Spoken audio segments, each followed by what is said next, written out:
Olá galera, tudo bem? Aqui o professor Edenilson Moraes, da disciplina de História, para continuar o nosso curso de História do Brasil.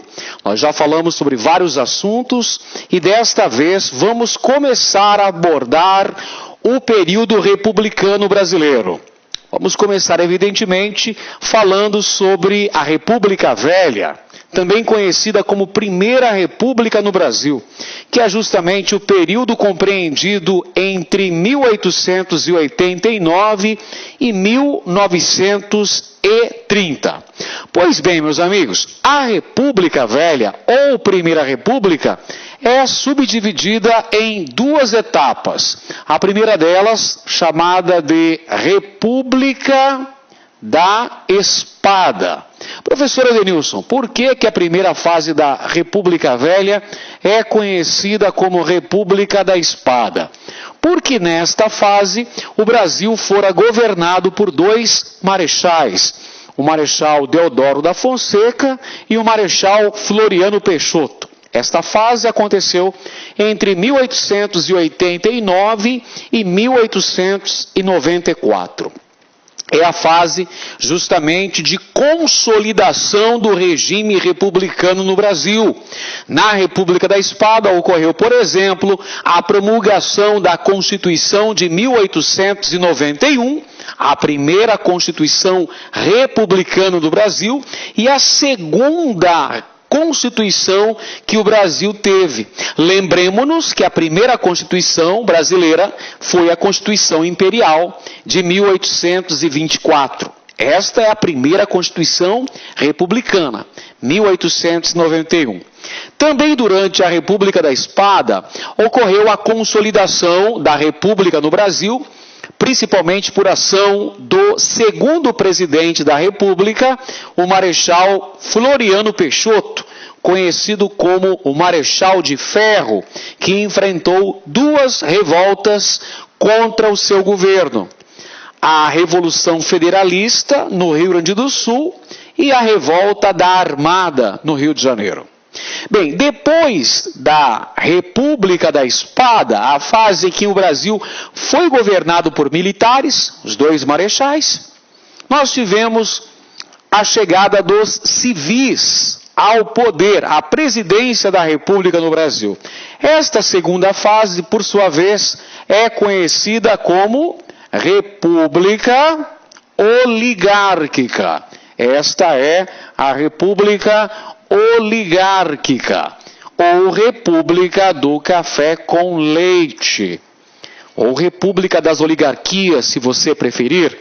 É o período histórico em que as oligarquias ligadas à produção de café no Brasil, a oligarquia cafeeira, notadamente dos estados de São Paulo e Minas Gerais, predominaram sobre a política nacional. Por isso que essa fase é chamada de República Oligárquica ou República do Café com Leite. Ela se estende de 1894, quando o primeiro presidente civil foi eleito, Prudente de Moraes, e vai até 1930, com a deposição do então presidente da República, Washington Luiz. É este período histórico que nós iremos estudar a partir de agora, que nós iremos conhecer as suas principais características econômicas, políticas e sociais. Muito bem, vamos começar então a nossa aula falando sobre a implantação da República no Brasil. Como é que foi o processo que levou à queda da monarquia e à proclamação da República no Brasil no ano de 1889? Os senhores sabem muito bem que o segundo reinado, isto é, o reinado de Dom Pedro II, enfrentou uma série de problemas, uma série de fatores que causaram uma grave instabilidade política no Brasil, principalmente a partir de 1870. A partir desta data, nós temos um quadro de crise, de decadência do segundo reinado no Brasil. E esta crise, senhores, foi causada por uma série de fatores. Dentre eles, nós podemos listar a questão religiosa, em virtude de descontentamentos por parte de setores da Igreja Católica e o Império Brasileiro. Tivemos também a questão militar, um conflito latente envolvendo o governo imperial e o exército brasileiro, principalmente em razão do Ministério do Exército ser ocupado por civis e não por militares. Isso causou um descontentamento por parte do Exército. Vamos lembrar também que o Exército brasileiro, depois da Guerra do Paraguai, passa a reivindicar maior projeção política, passa a ser influenciado também pelo ideal do positivismo e passa a defender a causa republicana. E temos outro fator muito importante que leva ao colapso da monarquia brasileira, que é a questão abolicionista. Você se lembra da nossa última aula sobre a abolição da escravatura? Pois bem, a princesa Isabel assinou em 13 de maio de 1888 a Lei Áurea, mas com este ato ela perde a última importante base de apoio ao seu governo, ou ao governo de seu pai, o Dom Pedro II, que era a aristocracia rural brasileira, os grandes proprietários de terra, sobretudo aqueles que dependiam da mão de obra escrava. Esses fatores fizeram com que o movimento republicano ganhasse cada vez mais força no Brasil. Esse movimento republicano contou com a participação de setores das camadas médias urbanas brasileiras, de parte do Exército, que também abraçou a causa, de alguns intelectuais e, sobretudo, da burguesia cafeeira, que promoveram este golpe 15 de novembro de 1889, derrubando a monarquia e instituindo um novo regime político no Brasil a partir de então, o regime republicano. A instauração da República no Brasil, ela foi acompanhada da manutenção da estrutura socioeconômica do Brasil.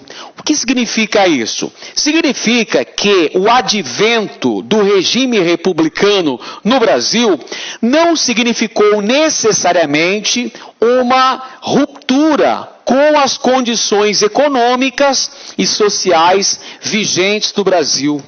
Portanto, nós podemos dizer que, a princípio, a implantação da República apenas significou uma alteração política. O Brasil deixou de ser um país governado por um imperador e passou, a partir de então, a ser governado por presidentes da República.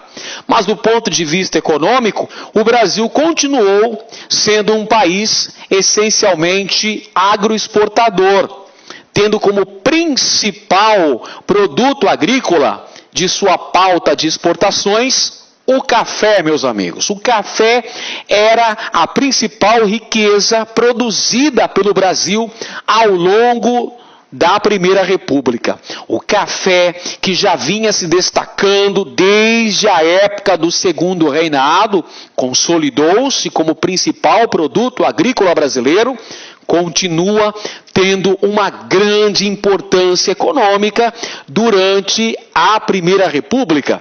Afinal de contas, o Brasil continuava a ser um país essencialmente agroexportador. Do ponto de vista social, também nós podemos dizer que a República não trouxe um país melhor, um país com melhores condições de vida, com mais democracia e maior participação política para os cidadãos brasileiros. Muito pelo contrário, nós vamos ter uma hegemonia das elites agrárias brasileiras, como dissemos anteriormente, principalmente São Paulo e Minas Gerais. Política do café com leite, São Paulo e Minas Gerais, os dois estados que vão ter uma grande proeminência política durante a República Velha. Nós tivemos a exclusão política da maioria da população brasileira, como nós vamos ver ao longo desta aula. Durante a Primeira República, a população brasileira não teve uma grande participação do ponto de vista político, pois havia uma série de restrições que acabaram causando uma marginalização do ponto de vista político para a grande maioria da população do Brasil. Pois bem, vamos então analisar um ponto que é fundamental ao estudarmos a política do café com leite. Precisamos entender o que é que legitimava toda essa estrutura que passou a vigorar no Brasil durante a Primeira República, que é essa fase que nós estamos estudando na aula de hoje. Para isso, precisamos compreender a Constituição de 1891. É a segunda Constituição da história do Brasil e a primeira Constituição da fase republicana.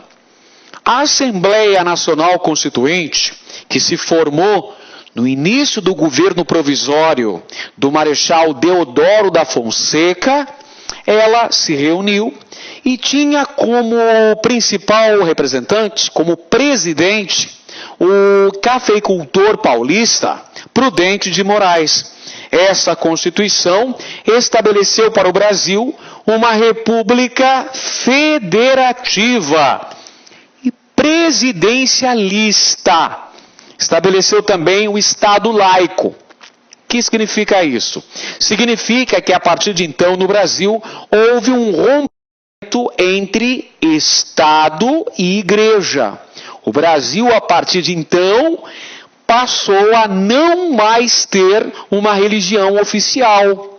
Você se lembra das nossas aulas sobre a independência do Brasil e também sobre a abolição da escravatura, que durante o período imperial brasileiro tínhamos uma religião oficial. A religião oficial do Brasil, àquela época, era o catolicismo.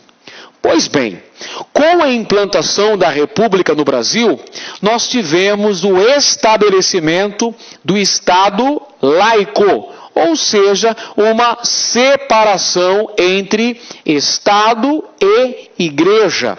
É dessa fase no Brasil que surgem os cartórios de registro, principalmente para promover certidões de nascimento e também de casamento e de óbito. Perfeito? Então, uma característica importante da Constituição de 1891, estabelecimento do Estado laico no Brasil. As antigas províncias que faziam parte do Império Brasileiro foram transformadas em estados.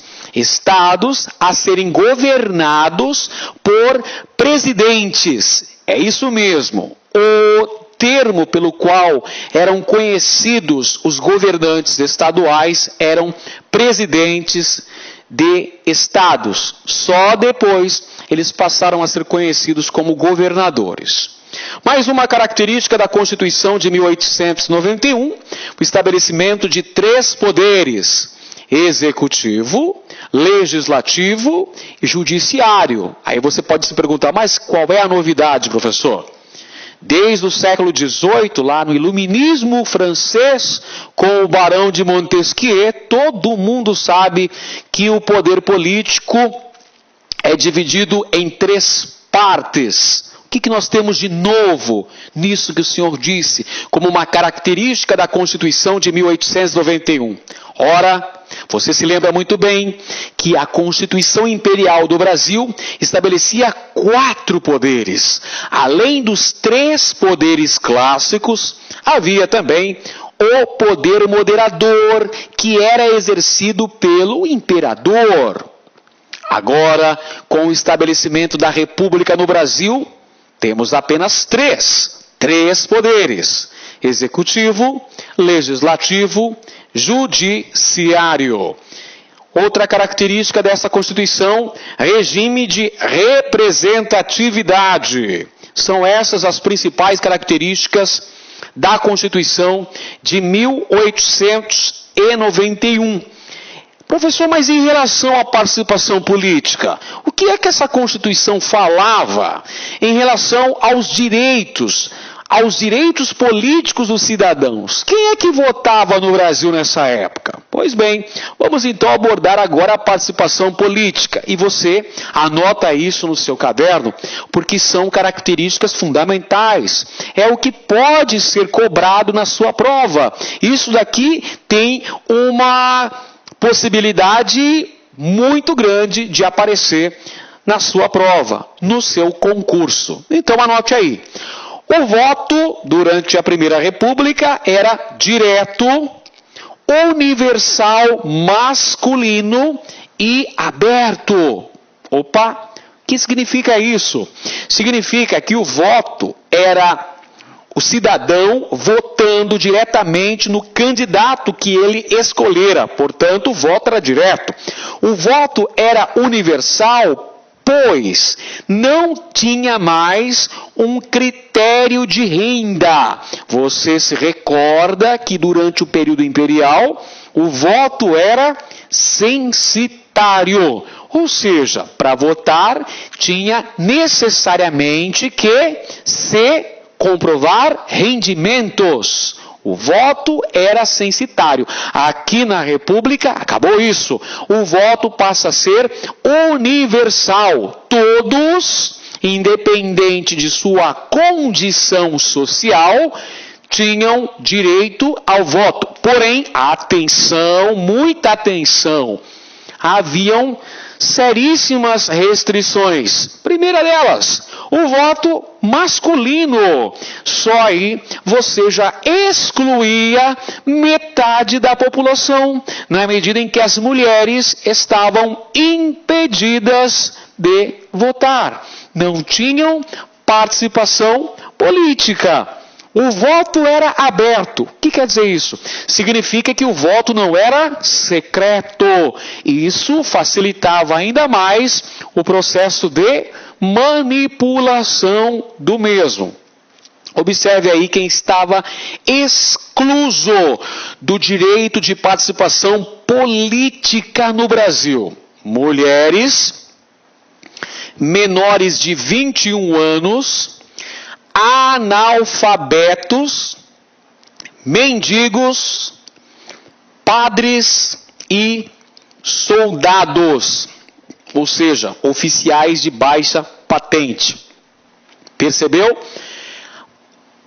O direito à participação política durante a Primeira República no Brasil era altamente restritivo. Não votavam as mulheres, não votavam os menores de 21 anos, não votavam os analfabetos. Vamos lembrar que nesta fase no Brasil, a maioria esmagadora da população não sabia ler e escrever. Não votavam os indigentes, no caso os mendigos, nem os padres, nem ao menos os soldados. E as eleições eram diretas, excetuando-se a primeira eleição presidencial, que foi vencida por Deodoro da Fonseca. A primeira eleição presidencial no Brasil, 1891, foi indireta. Os deputados, membros da Assembleia Nacional Constituinte, a mesma Assembleia que aprovou a Constituição de 1891, elegeu de forma indireta o nosso primeiro presidente, que foi Deodoro da Fonseca. Só para a gente lembrar, para abrir um parênteses, para explicar melhor esse contexto, Deodoro da Fonseca foi presidente provisório de 1891 1889 a 1891 e foi presidente constitucional, ou seja, legalmente eleito pela Assembleia Constituinte, no ano de 1891, ano este em que o referido presidente renunciou ao cargo. Beleza? Vamos em frente então, que agora um outro tema fundamental. Este é outro tema que você deve ficar bem atento. É outro tema que tem um grande potencial de aparecer na sua prova, que é justamente o coronelismo. Professor, por favor, explique de uma forma mais pormenorizada o que foi o coronelismo. Muito bem, ora, vou te explicar. Coronelismo foi um fenômeno político que caracterizou a Primeira República no Brasil.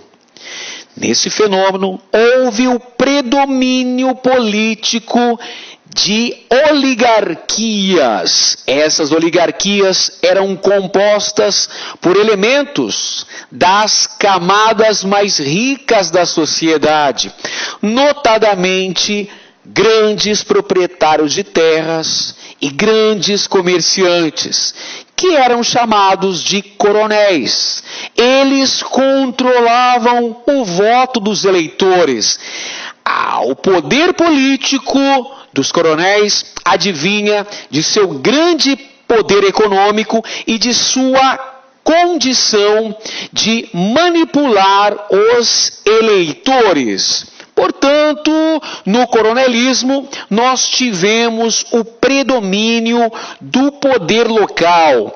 Esse poder local, meus amigos, era exercido por grandes proprietários de terras, latifundiários, que nós vamos chamar de coronéis. Esses coronéis tinham um grande poder econômico e, através deste poder econômico, eles conseguiam controlar o voto daquelas pessoas que dependiam, de forma direta ou indireta, das benesses do coronel. Uma outra característica do coronelismo foi a ação empreendida pelos grupos dominantes. Quem são esses grupos dominantes? São as oligarquias. O que são essas oligarquias? São grupos, são diversas famílias que promoviam alianças políticas para controlarem toda a estrutura política vigente no Brasil durante esse período. Meus amigos, o coronelismo vigorou em todo o Brasil, em praticamente todos os estados do Brasil, nós tivemos grandes oligarquias que passaram a controlar o poder político, ora se unindo, ora rivalizando-se, mas controlando toda a esfera política em suas mãos, através de inúmeras fraudes, de corrupção e de exclusão da maioria da população do direito da participação consciente nas eleições. É dessa fase da história brasileira que surge, por exemplo, esta expressão, voto de cabresto.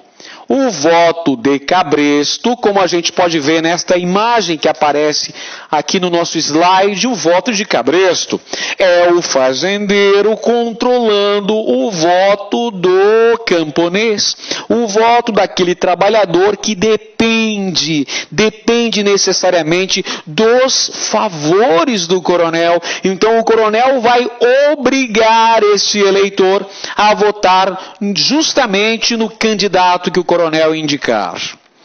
Não se esqueça que o voto era aberto, o voto não era secreto. Nós tínhamos nessa época o denominado voto a descoberto.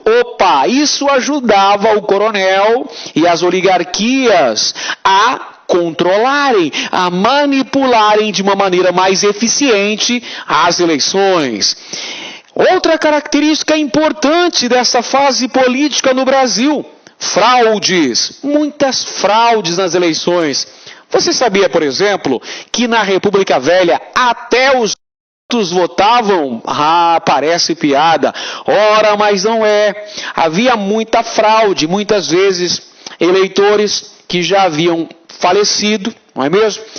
Outras pessoas votavam em nome desses eleitores já mortos, não é mesmo?